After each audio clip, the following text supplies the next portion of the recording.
Welcome back to the fourth episode of Football Unknown Podcast. Today we have Steele, aka Steely. Thank you for having me, man. How you been? Chilling. Little drive down here, but I'm glad to be here. You told me this place is like your home. It's like your hotspot here, man. Yeah, I've spent a lot of time here. I come down here for work. I work like literally 2 blocks down, so this place is pretty familiar to me. Where do you work here? I work at a law firm, Kerwin and Norris. It's right off Church Street. Like what do you do in there? Like Whatever, man. They kind of have me doing whatever, shredding papers, delivering documents, just things like that. did you choose a law firm like you wanted to work at, or like just? So the person who owns the law firm is a pretty good family friend of ours, and I was kind of interested in maybe a law path for my career. So he kind of took me under and just said, you can work with me over the summer. Really, your law path? Hey, I don't know. I'm trying to figure it out. Still undecided. So yeah.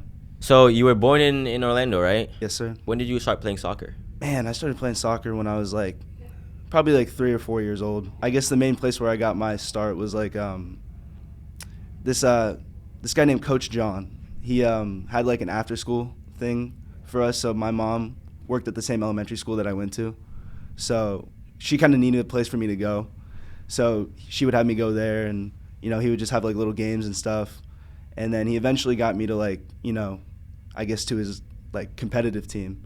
And I played there until I was in 5th grade or something, and that's when I switched to Orlando City. When did you fall in love with soccer? I'd say, yeah, probably when I got to Coach John. He was just, able to coach so well, and he didn't make it where it was a job. It was a game, and it was fun. He just made it easy. Yeah.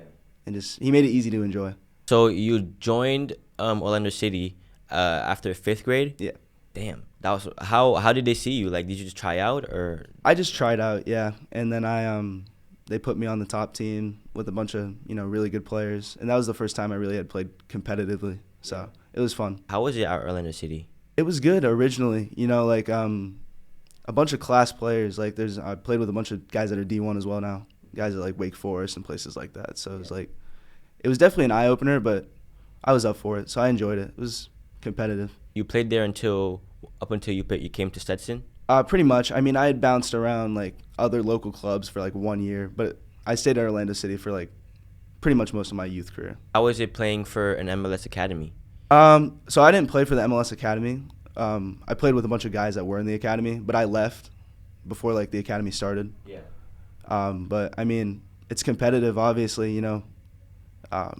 Even when I came back and went to the ECNL program, which they have now, it's still a bunch of guys that want to play in college. So it's competitive, and everybody's driving themselves, which is something that I didn't get at other places. Yeah. And you said you left just before the academy program started? Yeah. So I guess the way it would have worked is it's the pre-DA, that in 5th grade or around that age. Yeah. So I played at Orlando City before that, and then right as they were doing the DA, I went back to my old club. Yeah. And then I kind of realized that might have been a mistake now, but you're young, so who really cares? What are some places you've traveled with the Orlando City team? So the ECNL is just pretty much concentrated in the southeast. So I would travel Georgia, North Carolina, Alabama, Tennessee, places like that. When we had showcases, we'd go to Virginia or California. So how was it playing in those different states? It's good. When there's showcases, obviously there's a lot of college coaches there. Yeah. I think that was something that surprised me because ECNL was in its first year for boys. Really? Yeah. So when I joined the ECNL, it was the first year was, ever going. So to see that many college coaches there was I had never seen that before, obviously. So there's hundreds, 200, 300 there. Wow. And how was the competition level in those in Georgia? Let's say Georgia, because I know Georgia's one of the big states that play soccer, Georgia, Texas, Florida. For our age group, all the Georgia teams were top, class players, guys, D1 players everywhere. So it was always competitive, playing in Georgia. But Southeast for ECNL, I think, was a good conference. How was the structure in Orlando City for you when you were there? So it was the DA, and then the ECNL, and then kind of everything else. So we only played the DA maybe once. I don't remember the score. We lost, but I don't think it was by much. But yeah, I mean, like, I think they did a good job of, structuring it, because, there's class players, at the DA level, the ECNL level, and even below, they're everywhere. So I guess you can't really discount, like, somebody who's on a different team or like a lower team or something like that, because, you can find good players anywhere. How many times like a week would you guys train? 4, I believe. Yeah. I think that was the number. How did Stetson come to find you? So obviously I'm in Orlando, so Stetson's pretty local. But I had never really considered Stetson or really thought about it. But my grandma was like the person who kind of like got me onto Stetson, because she would be like, I'll pay for your camps. Like, really? if you go to the camps. Like when I was like a freshman, I was like, okay, whatever, if you're paying for it, I'll go, I guess. Yeah. And then nothing really happened with that. But then my ECNL team, there was like a 7v7 like camp that Stetson was hosting. So you could like bring a team and play in front of like a ton of college coaches. There's like, I don't know, maybe like 10 or 12. So it was kind of a big deal. So I decided to go out with my team, and they kind of liked me, and they said they'd keep an eye on me. And then we had our showcase that year in December, which was in Orlando. We hosted it. So I just emailed them and was kind of like, if you want to come out, you can. Like, here's my game schedule. And then they ended up coming to all 3. So. Wow. Yeah. And how was that showcase? Because that was probably pressure, knowing that, the college like the D1 college coaches are going to come out. Like, how was that?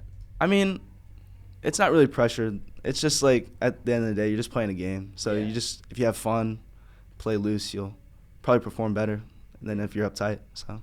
And what are some experiences that you've had with Orlando City before you came up to Stetson?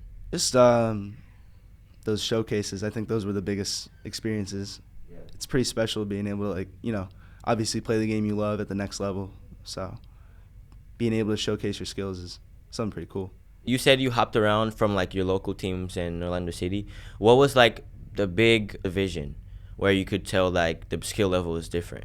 I wouldn't say like the skill level was like crazy different. I would just say it's like the commitment of the people in the club.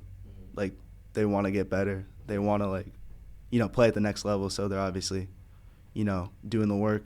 Whereas at other clubs, for me, it was like, these people really like get caught up in doing other stuff, like partying and whatnot. What are some challenges you've had between bouncing them back and forth between those teams? Just like one thing for me was like my coaches. Like, there was a coach that I had. He was a great guy, but he definitely was like a different coaching style than I was used to. He was a pretty tough guy, always like was yelling, throwing stuff, and it was like, for me and anybody that knows me, I'm like not somebody who would respond well to that, like when I was younger. Yeah. So that kind of shot my confidence a lot at that point. And he was also my high school coach, so I saw him like every day. And I think that was like my sophomore year, I was really like shot on confidence, and my junior year as well. Yeah. So that was my main thing. But then once I matured a little bit and grew up, I realized that like, he's doing it for the best. Like, he's a good coach. He knows a lot. So I just kind of matured. The same thing happened to me too. Like my last year playing travel soccer, because we had like a new coach, and then we were like joining teams, because we were like Coral Springs Prime, and then we were joining teams with like Fort Lauderdale FC, and so some of their players, and it was a good team. There's a lot of good players, and the coach was really good. And when he came, there was like always this rivalry between the two teams, and then we're joining with our rivals basically. So it was a rough start, the coach, and the same thing you said, like the coaching is completely different. Like my coach, who was always nonchalant, always chill, would give you like some tips, but my other coach, Coach Lionel, he would get on your ass. Like he's always yelling, just pushing you. And initially when we started with him, it was like, it came to the point where like he wouldn't play me at all, because I was like a starter for Coral Springs, and then when he came, like you said, my confidence was shot down all the way, and I just came from a 3 months injury too, so it was just and then I wasn't starting, and then eventually my dad talked to me about it, and just like at this point, you just got to man up and just take it and just bounce back from it. And like 2 weeks after, I came back up, started training better, and then the coach Lionel came to me and he was like, I realized, you've been putting extra work, you've been like getting better in practice. And then I worked my way all the way back up to the first 11. How was the transition from like Orlando City to Stetson? From Orlando City to Stetson, I would say the main difference is that everybody's like more technical. They can turn quick.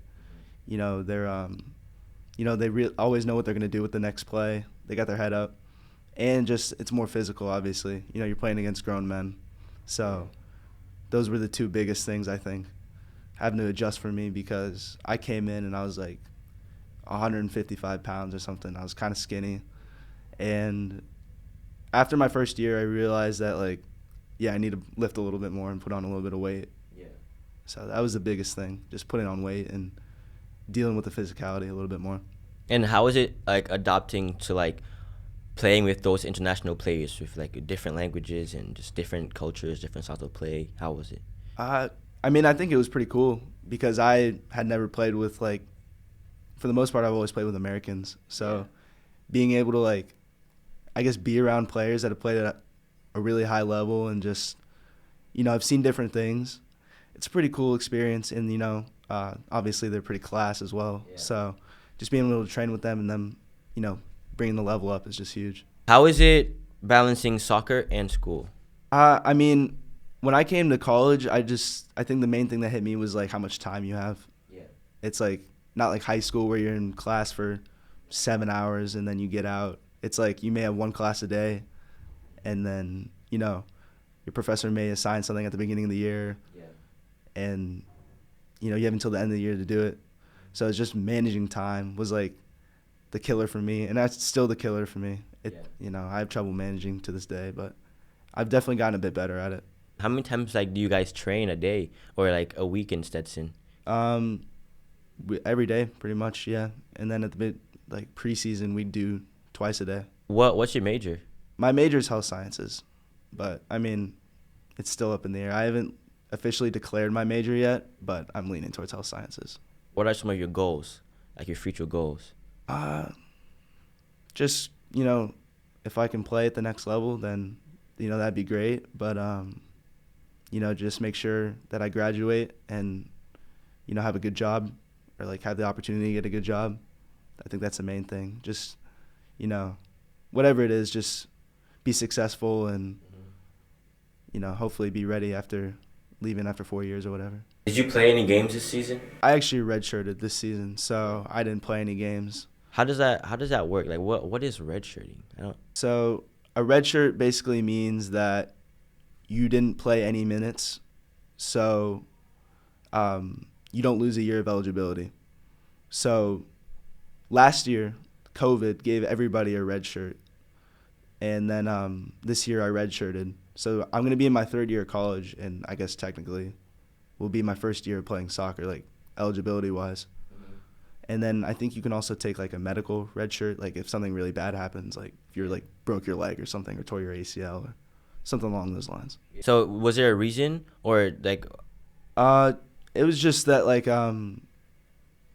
I didn't play any minutes in the first half of the season, and then there was a game where I was gonna I was set to play minutes, and then I missed my COVID test actually.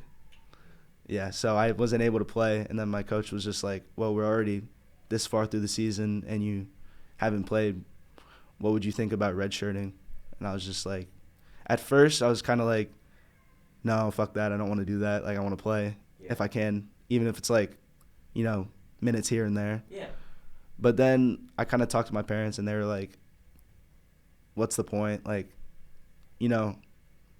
For 2 minutes here and there, is it really worth losing a whole year of eligibility? And even if you don't use the year of eligibility, you leave before that, at least you have it. Mm-hmm. So I was well, that makes sense. Yeah. And yeah. How was it coming to that conclusion and just overcoming that obstacle? I was kind of disappointing, because obviously the season didn't go the way I wanted to. Yeah. But at the end of the day, you got to just do with what you have and just make the best of the opportunity. So just, continuing to work hard and do what you can, even if you're not going to play. How was playing for intramurals? Intramurals, man. That's fun stuff. Yeah, it's definitely fun to get out and just have fun and enjoy it. Just play with guys that, just like playing soccer. It's not, there's no like seriousness. It's just, you're able to go out and enjoy it and play with friends and, win a championship, which me and you did. Yes, sir. That shit was fun, yeah. I don't understand why they took you out, man, just before play. I don't get it, bro. Like, it happens, man. I guess it makes sense, but not really though, cause you didn't even play. Like, well, yeah, that's true. Yeah, that's the thing. Like, my friends were able to, like, who redshirted on the team, were able to play when they were my age or like my year. Yeah. So I was like kind of confused why they did that, but nah. You did all the work during the regular season, and playoffs we had to step up for you, man. Yeah, hey, and you did. Yes, sir. And you did. You scored 2, right? In the final? I scored 2, yeah. There you go. Yeah, man. I had to pull up performance. You came out with your chair and everything. Everyone came out. I had to do it, man. Yeah, you got to pull up that picture for the podcast. The chair. What's some advice like you would give like just players from Orlando City or players from like Florida, just trying to make it to D1? Just trust the process, I guess. That would be my main thing.